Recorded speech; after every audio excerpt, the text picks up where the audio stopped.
ओम नमः शिवाय। दोस्तों, कई वर्षों बाद एक दिव्य और दुर्लभ शुभ संयोग में पौष अमावस्या पड़ने जा रही है। इसलिए दोस्तों, आज हम आपको कृष्ण पक्ष की चतुर्दशी तिथि पर पौष अमावस्या की पूजा विधि और कथा सुनाने जा रहे हैं। दोस्तों, जो भी सच्चे और साफ दिल से इस कथा को सुनता है और बताए गए अनुसार पूजा अर्चना करता है, उन्हें भगवान शिव के साथ साथ भगवान विष्णु की विशेष कृपा प्राप्त होती है। दोस्तों, इस अमावस्या के दिन जीवन से सभी दुख, दर्द और कष्ट दूर हो जाते हैं और आकस्मिक संकटों से छुटकारा मिलता है और भय और रोगों का नाश होता है। साथ ही आकस्मिक धन की प्राप्ति होती है। और दोस्तों, अगर आप भी अपने जीवन में भगवान विष्णु और भगवान शिव की कृपा पाना चाहते हैं तो इस वीडियो को लाइक करके चैनल को जरूर सब्सक्राइब कर ले और कमेंट में जय श्री हरि विष्णु जय भोलेनाथ लिखना न भूले। दोस्तों, हिंदू पंचांग के अनुसार इस समय पौष का महीना चल रहा है। हर महीने में एक बार अमावस्या तिथि पड़ती है और हिंदू धर्म में अमावस्या तिथि का विशेष महत्व है। इस दिन भगवान विष्णु और भगवान शिव की पूजा विधि विधान से की जाती है और यह तिथि पितरों को समर्पित मानी जाती है। इसलिए पितरों की आत्मा की शांति के लिए इस दिन तर्पण भी किया जाता है। आज के दिन पवित्र नदियों में स्नान करने का भी विशेष महत्व है। नदी में स्नान करने के बाद सूर्य देव को अर्घ देकर उसके बाद पितरों का तर्पण किया जाता है। धार्मिक मान्यताओं के अनुसार अमावस्या के दिन महिलाएं अपने पति की लंबी आयु और परिवार की सुख समृद्धि की कामना से व्रत भी रखती हैं।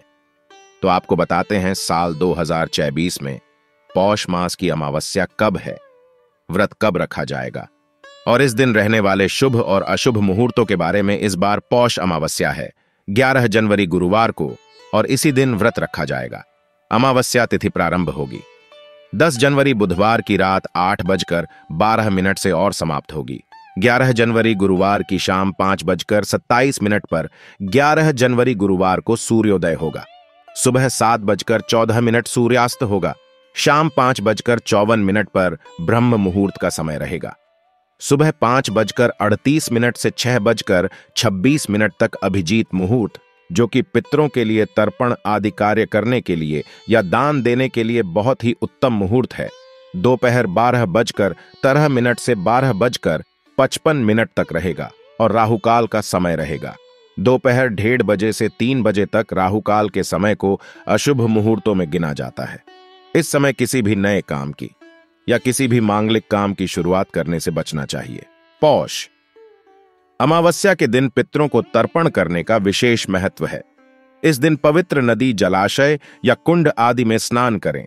यदि ऐसा संभव ना हो तो नहाने के पानी में गंगा जल मिलाकर अवश्य स्नान करें। अमावस्या के दिन तांबे के पात्र में शुद्ध जल, लाल चंदन और लाल रंग के पुष्प डालकर सूर्य देव को अर्घ देना चाहिए। पितरों की आत्मा की शांति के लिए उपवास रखें और किसी गरीब व्यक्ति को अपनी सामर्थ्य के अनुसार दान दक्षिणा दें। जिनकी कुंडली में पितृदोष और संतानहीन योग हो, उन्हें अमावस्या का उपवास करके पितरों का तर्पण अवश्य ही करना चाहिए। अमावस्या के दिन पीपल के पेड़ की पूजा किए बिना अमावस्या की पूजा अधूरी मानी जाती है, तो पीपल के पेड़ का पूजन करें। एक दीपक जिसमें सरसों का तेल और थोड़े काले तेल डालकर पेड़ के पास जलाएं और 7 बार पेड़ की परिक्रमा करें। तुलसी जी के पौधे की पूजा करके परिक्रमा करें। इस दिन अमावस्या का व्रत रखने से पितरों की आत्मा को शांति तो मिलती ही है, मनुष्यों की सभी मनोकामनाएं भी पूर्ण हो जाती हैं। यदि घर में पितृदोष हो तो वह भी दूर हो जाता है। अमावस्या के दिन लहसुन, प्याज या किसी भी प्रकार के मांसाहार का सेवन ना करें और इस दिन घर में शुद्ध सात्विक भोजन बनाएं। अपनी सामर्थ्य के अनुसार दान करें। दान हमेशा योग्य व्यक्तियों को देना चाहिए। आज के दिन पीपल के पेड़ की या फिर तुलसी जी की पत्तियां नहीं तोड़नी चाहिए। ऐसा करने से दोष लगता है। यदि हो सके तो एक पीपल का पौधा अपने पितरों की, अपने पूर्वजों की स्मृति में किसी नदी, जलाशय या फिर किसी सार्वजनिक जगह पर आप लगाकर उसकी देखभाल कर सकते हैं। आज के दिन शमी के पौधे की पूजा करने से भगवान शिव का आशीर्वाद भी प्राप्त होता है।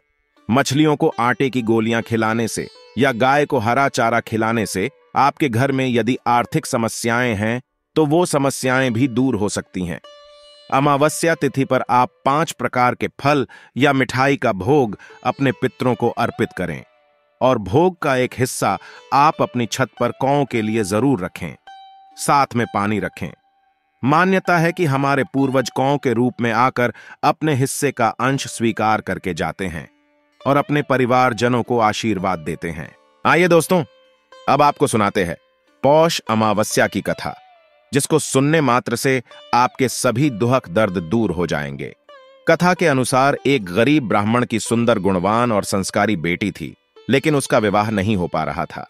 एक दिन गरीब ब्राह्मण के घर पर एक साधु आए और उनकी सेवा से प्रसन्न होकर आशीर्वाद दिया।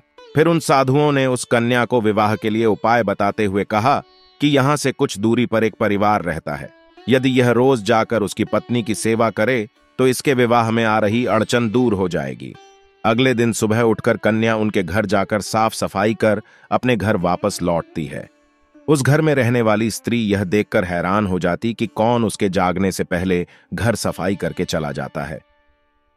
कुछ दिन बाद स्त्री ने ब्राह्मण की पुत्री को ऐसा करते हुए देख लिया और पूछने लगी कि आप कौन हैं। तब कन्या ने उसे साधु द्वारा बताई गई सारी बातें बताई। उस स्त्री ने कन्या की सच्चाई और सेवा से खुश होकर उसे शीघ्र विवाह होने का आशीर्वाद दिया।